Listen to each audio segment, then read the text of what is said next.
Vous avez entendu parler de l'élevage, que c'est une activité très lucrative.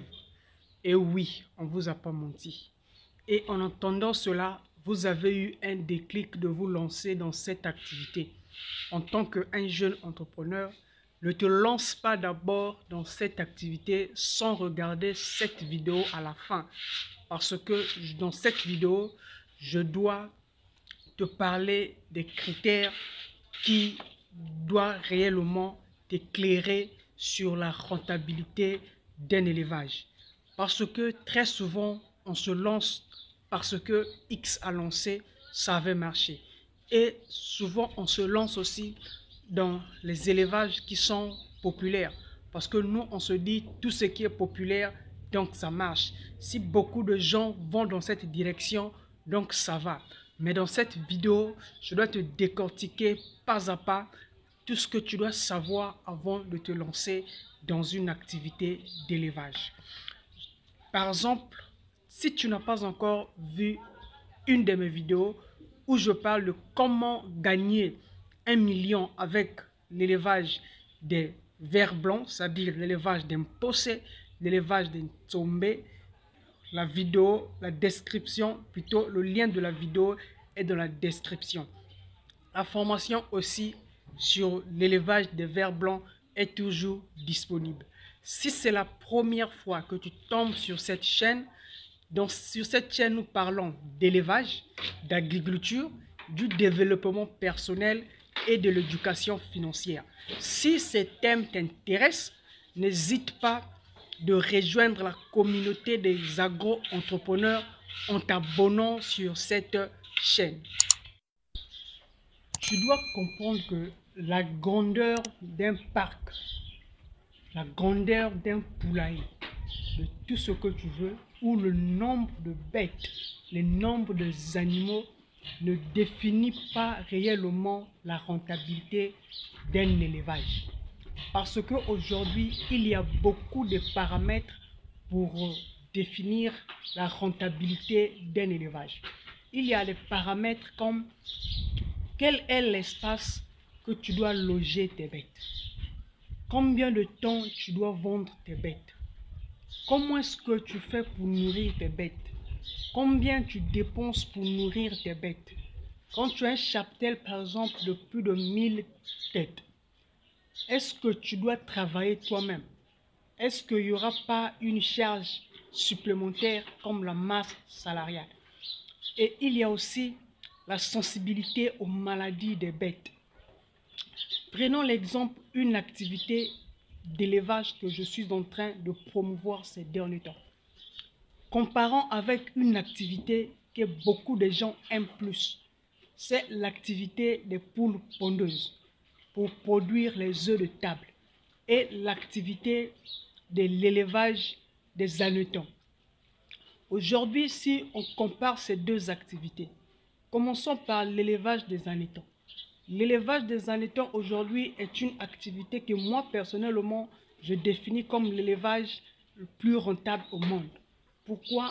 Parce que tu n'as que 30 jours pour mettre ta production en vente et tu n'as que 1 ou 2 heures chaque mois pour travailler pour mettre ta production en vente dans 30 jours.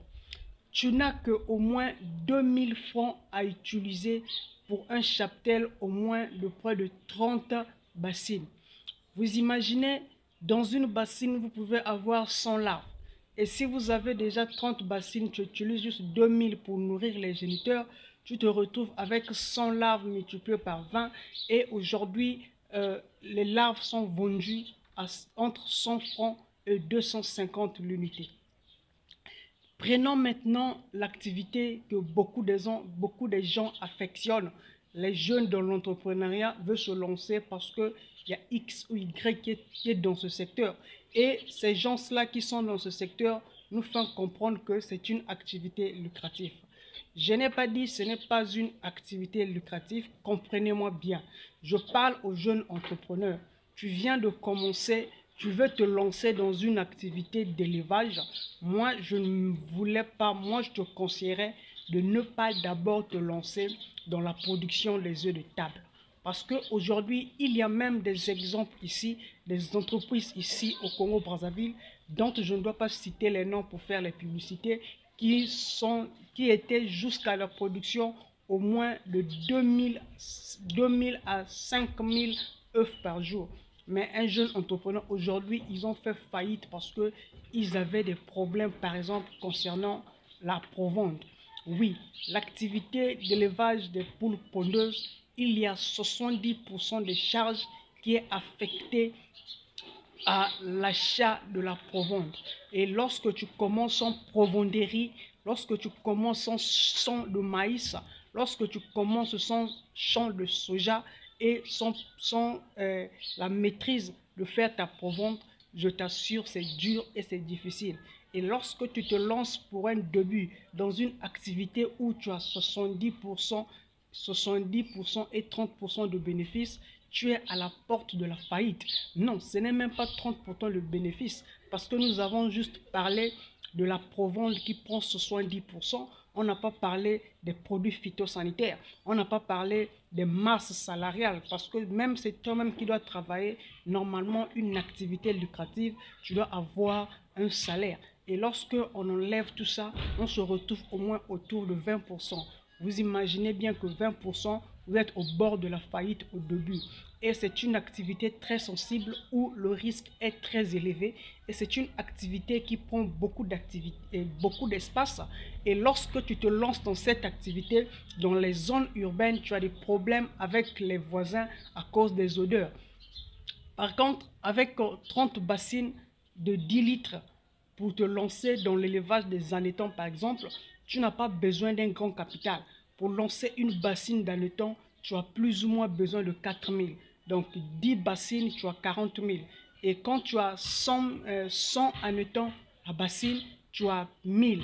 1000 ânetons, 30 jours, quand tu fais la multiplication, même si tu vends à 100 francs, quand tu fais la multiplication par 1000, 30 jours, tu te retrouves et tu peux encore relancer ton cheptel facilement. Voilà pourquoi je vous dis, avant de se lancer dans une activité, il faut vraiment creuser. Ce n'est pas parce que c'est une activité populaire. Tout ce qui est populaire n'est pas rentable. Je ne cesse de vous le dire. Tout ce qui est populaire n'est pas rentable. Aujourd'hui, on m'avait parlé des poulets de chair. En tout cas, cette vidéo, vaut mieux qu'elle soit longue. Parce qu'aujourd'hui, j'ai eu beaucoup de questions à ce sujet. Les gens qui veulent se lancer, qui ont de l'argent et qui veulent se lancer. Aujourd'hui, il y a encore une fièvre qui est arrivée ici. Ce sont les poulets de chair. Parce que ce sont des poulets qui font 45 jours après, tu vends et tout. Mais oui, c'est une très bonne activité. Mais remarquez bien que une activité où tu n'es pas indépendant, une activité où tu dois toujours attendre les poussins de l'étranger, donc nous n'avons pas de parentaux ici en Afrique, je pense que c'est une activité qui est lucrative, mais moi, je ne peux pas me lancer dans cette activité, par exemple, en tant que producteur de ces poulets. Parce que vous imaginez, dès qu'il y a eu la Covid-19, dès qu'il y a eu la fermeture des frontières, il y a eu beaucoup de fermes qui ont mis la main sur la tête parce qu'ils n'avaient plus, ils ne pouvaient plus recevoir des poussins pour élever. C'est bien, ça ne met pas du temps, 45 jours, vous vendez, mais oui. Mais est-ce que tu as vu ce paramètre-là? Voilà, c'est ça aussi le problème. Aujourd'hui, on est en train encore de nous emmener vers la pisciculture. Oui, la pisciculture aussi, c'est une très bonne activité. C'est une activité lucrative. Et surtout, la pisciculture hors sol. Lorsque c'est la pisciculture hors sol, ça demande encore plus de technicité et plus de moyens et plus de rigueur. Parce que là, tu seras là sur place. Et pour ceux qui entreprendre en mi-temps, c'est-à-dire que tu as un travail quelque part et tu peux entreprendre, c'est une activité que toi-même tu ne peux pas gérer à 100%. Par contre, l'élevage des ânes, c'est une activité que tu peux faire même si tu as un boulot, parce que tu as juste besoin de 2 heures pour travailler chaque mois. Lorsque tu dois mettre ton substrat, tu dois mettre tes géniteurs, tu dois monter ta bassine, tu laisses 3-4 jours pour 2 minutes, tu viens, tu mets les aliments, tu laisses. Et l'aliment coûte moins cher. Je vous ai dit, quand vous avez au moins 30 bassines, le mois, vous pouvez dépenser 2000 francs pour l'aliment. Vous comprenez bien que c'est là qu'on doit parler d'une activité qui est lucrative. Aujourd'hui, la mode est encore arrivée avec une activité que j'aime bien, d'ailleurs que moi-même j'ai déjà commencé, c'est l'élevage des escargots. Et oui, l'élevage des escargots aujourd'hui est une activité lucrative, bien que ça prend beaucoup de temps. La différence avec l'élevage des hannetons, parce que l'élevage des hannetons, quand je parle des hannetons, je parle des tombés, parce que tout simplement, l'élevage des escargots prend un peu du temps. Donc, tu as besoin au moins de 8 à 12 mois pour mettre tes escargots sur le marché. Mais dans l'élevage des escargots, il n'y a pas seulement la viande d'escargot. De toutes les façons même, la viande d'escargot est même parmi les moins chers des produits à vendre dans l'élevage des escargots. Nous avons le produit phare, c'est la bave d'escargot. Et oui, la bave d'escargot, un produit miracle dans la cosmétique qui se vend, qui se négocie dans le marché international au moins à 100 $ et plutôt à 200 $ le litre. Vous comprenez bien, bien que c'est difficile à extraire 1 litre de la bave d'escargot, mais c'est possible. Tu te fais beaucoup d'argent avec la bave d'escargot. Et lorsque tu appliques les bonnes méthodes de vente, c'est-à-dire que tu ne vends pas comme monsieur tout le monde, tu appliques les méthodes d'emballage professionnel et de conservation professionnelle, et tu peux augmenter le prix. Et lorsque quelqu'un a besoin de manger de la viande fraîche, lorsque quelqu'un a besoin de manger de la viande pour la santé, quelqu'un qui se soucie de sa santé doit réellement venir acheter chez vous. Donc, en conclusion, ne vous lancez pas d'abord sans réellement connaître ces paramètres. Je récapitule, il y a le temps de la production, il y a le coût de la production, il y a aussi comment est-ce que ça se vend. Prenons un exemple. Tu emmènes ici, par exemple, l'élevage tu lances dans l'élevage de cabri, par exemple. Tu dois savoir comment est-ce que ça se vend. Tu te lances dans l'élevage des porcs dans un pays qui est en majoritaire musulman.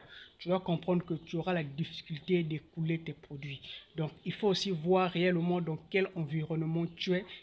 Parce que tu n'élèves pas pour manger ça seul, tu élèves aussi pour vendre et pour avoir de l'argent. C'était votre humble frère, Nos Boulingi. La vidéo t'a plu, n'hésite pas de partager aux autres parce que ne gardez pas cette mine pour vous-même. Il y a un lien dans la description, c'est un groupe WhatsApp où nous parlons, où quand tu viens avec ton projet, on essaie de voir. Nous discutons tous parce que c'est l'Afrique qui gagne. C'est l'Afrique qui est le berceau de l'humanité, c'est l'Afrique qui sauvera l'humanité.